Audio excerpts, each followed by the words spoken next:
Hello student. आज हम एक कॉन्सेप्ट समझ रहे हैं जिस पे न्यूमेरिकल्स नीट या जेई में अच्छे न्यूमेरिकल्स बनते हैं, उसे हम समझें। जैसे हम लोगों ने एक पढ़ा हुआ था, लिक्विड्स के कितने टाइप्स ऑफ सरफेस हम लोगों ने पढ़ा था। एक तो प्लेन सरफेस पढ़ा हुआ था, प्लेन मीन्स दिस वन।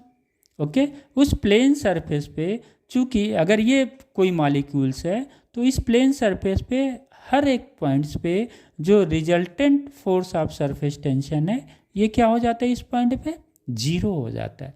लेकिन अगर लिक्विड का सरफेस कर्व है, इस शेप में है या कॉन्वेक्स शेप में है या कॉनकेव शेप में, फिर क्या होता है उसे हम लोग स्टडी करते हैं।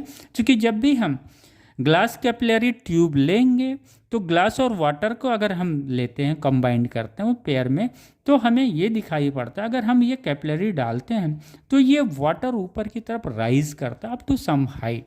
अब ये हमें देखना है कि ये राइज किस फोर्स की वजह से कर रहा है, ये जानना ज़रूरी है। जब हम ये समझ जाएंगे किस फोर्स की वजह से ये वाटर राइज कर रहा है, फिर हम न्यूमेरिकल्स को इजीली लगा लेंगे, वो चाहे जेई का हो चाहे नीट का हो। तो let us have a concept.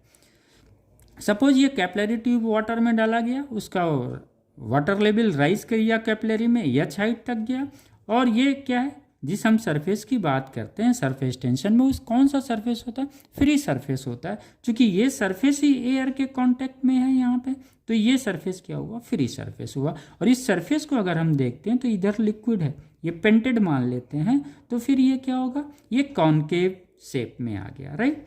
अब ये ए पॉइंट को हम यहाँ पे दिखाते हैं। पॉइंट ए पे force of surface tension tangential लग रहा है, दोनों डायरेक्शंस में लगेगा। इसका रिजल्टेंट फोर्स किधर हो जाएगा, 2f साइन थीटा हो जाएगा। ये f cos theta cancel out हो जाएगा। Resultant force of surface tension कितना होगा, 2f साइन थीटा। यही resultant force of surface tension क्या सेटअप करता है, क्या क्रिएट करता है, फोर्स ऑफ एक्सेस प्रेशर।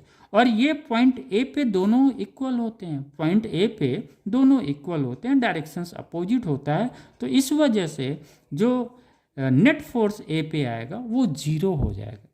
तो जब यहाँ पे नेट फोर्स ए पे जो मॉलिक्यूल्स है वो जीरो है, तो फिर कोई फोर्स तो लग नहीं रहा है, फिर ये वाटर कैसे ऊपर चला जा रहा है, यही सवाल आता है बेटा।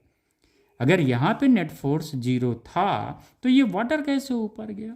तो वाटर बेटा जो ऊपर जाता है वो कोहेसिव फोर्स की वजह से नहीं जाता है, फोर्स ऑफ एक्सेस प्रेशर्स की वजह से नहीं जाता है, फोर्स ऑफ सरफेस टेंशन की वजह से नहीं जाता है, बल्कि वो जो राइज करता है वो एडहेसिव फोर्स की वजह से राइज करता है। थैंक यू बेटा।